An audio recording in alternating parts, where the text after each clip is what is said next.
The Swiss artist David Pflugi is the creator of a way of working which elevates the experience of art far beyond conventional perception. His works cannot be grasped at just one glance, because there is not merely one statement or one meaning to them. Their form, theme, and message change depending on the observer's point of view.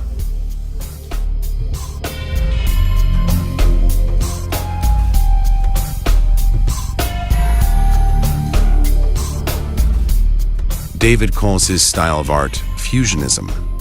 Fusionism is an eclectic combination of a multitude of techniques: relief painting, sculpting, performance, and many more. By these means, he produces works that invite the viewer on a new journey of discovery with each viewing.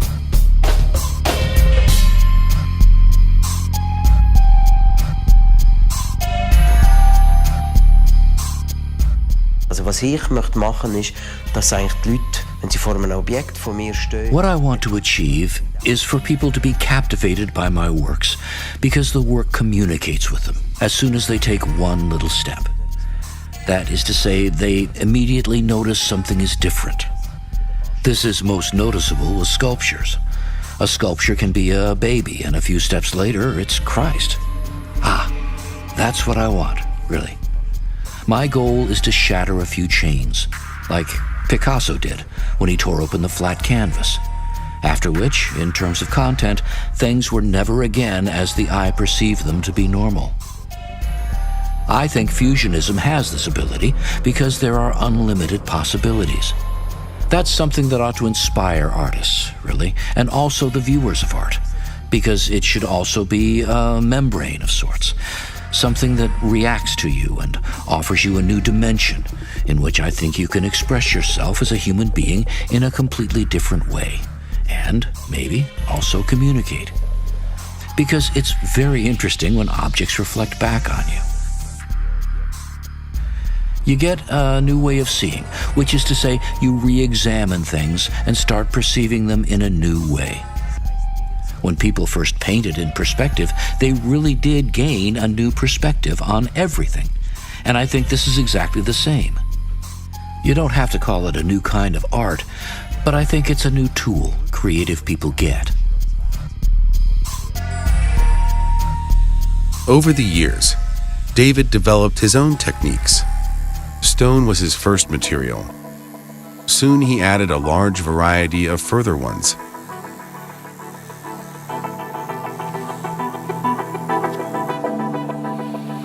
Today, the artist sculpts huge styrofoam blocks by chainsaw, creates form and shape using flames, and refines his works with resins and paints.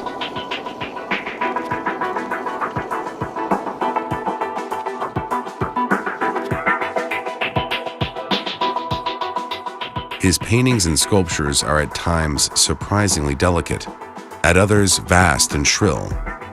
The unveiling of these sculptures are often accompanied by avant-garde performances. These eclectic combinations enabled David to hold notable events in cities like Berlin, Basel, Athens, and New York.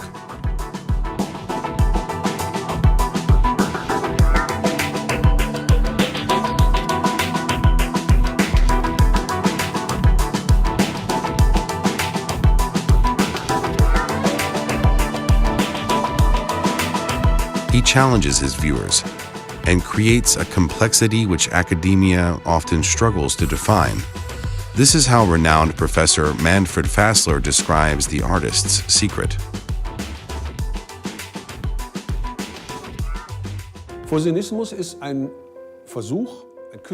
Fusionism is an artistic and aesthetic attempt to escape encrusted interrelations of art and perception by saying, I have art here, I have a performance, a sculpture, representativeness.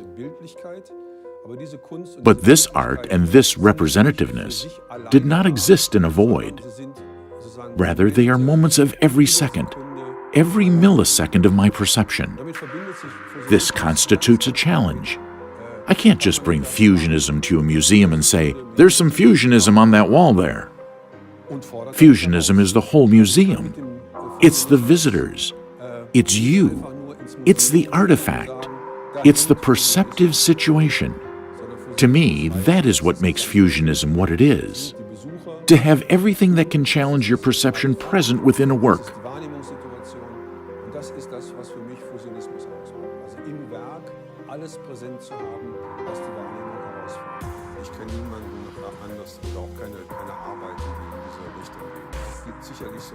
I don't know of any other artists or works which aim to do this.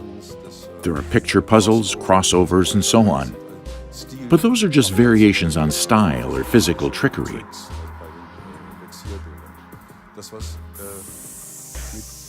Davids Fusionismus verbunden ist ein Themenmix zu produzieren, also eine Vielfalt von Darstellungsmöglichkeiten innerhalb eines Werkes. David's fusionism produces a mix of themes, a multitude of representative or narrative possibilities within one work. It says, I'm offering you a possible way of perceiving, of understanding. This possibility is contained within one moment of the work. But from the thousands of other moments that are also being offered, you realize that you yourself must develop this possibility. You yourself must perceive and conceive it. It is unfinished. In conversation with David, I once called this the self-ironization of fusionism, which is to say, the initial promise of a fusion is that things are being brought together. And this together is then finished. But at the moment when it is finished and you perceive it, you realize this is unfinished. Every turn, every view of a work of David's reveals a new image and tells yet another story. Despite this, the artist does not choose an explicit position for himself, but lets the works speak for themselves. David was born in 1969 near Basel, Switzerland.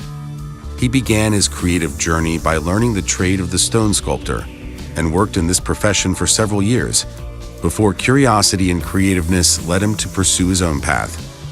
Partially through playful experimentation, partially through an intense interest in the history of art, he developed a form of creativity completely of his own, fusionism. David's techniques reflect his creative philosophy of discovery and surprise.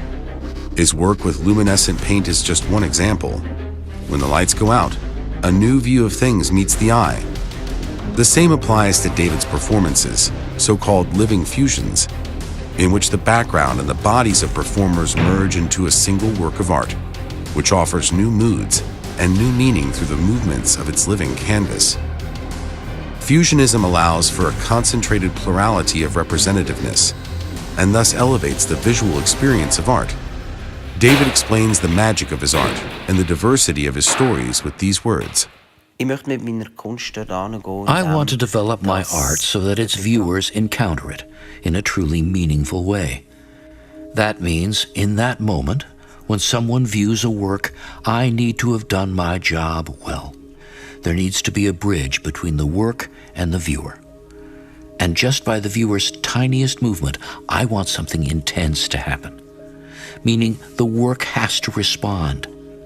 As soon as you move, it has to take on a certain function by changing rapidly. And our eyes become curious about what more there might be to discover.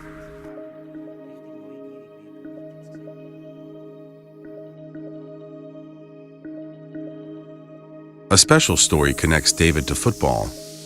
For each World Cup final since that of 1998 in Paris, he has created a sculpture, each of which was signed by all the finalists of the respective cup. This extraordinary story unites art and sports in a unique way. David calls them the victory works.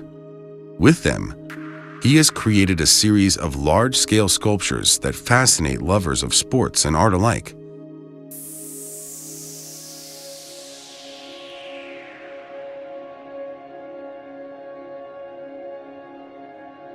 His works have been signed by such greats as Zidane, Torres, Schweinsteiger, Messi, etc. The climax of the Victory Works story so far took place in 2014. David traveled to Brazil and created the sculpture on location, a process that took many months of work and adventure and an artistic success. What is most noticeable about this sculpture, according to David, is probably its sheer size. It is 8 meters long and 3 meters high, much larger than all existing works.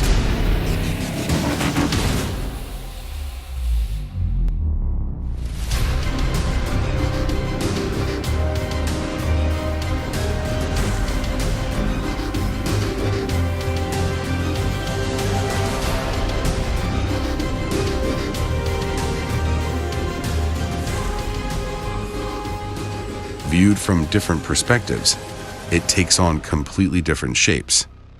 At one point, it looks like a football, then like Rio's famous statue of Christ, then suddenly like a baby lying on the ground. Between these views, different images are painted across the whole surface of the sculpture.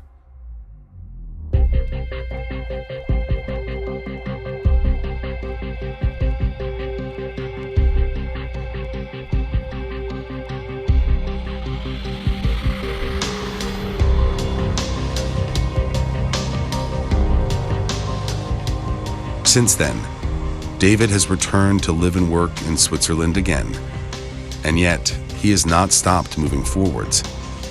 He is continuing to push the boundaries of his extraordinary kind of art every day.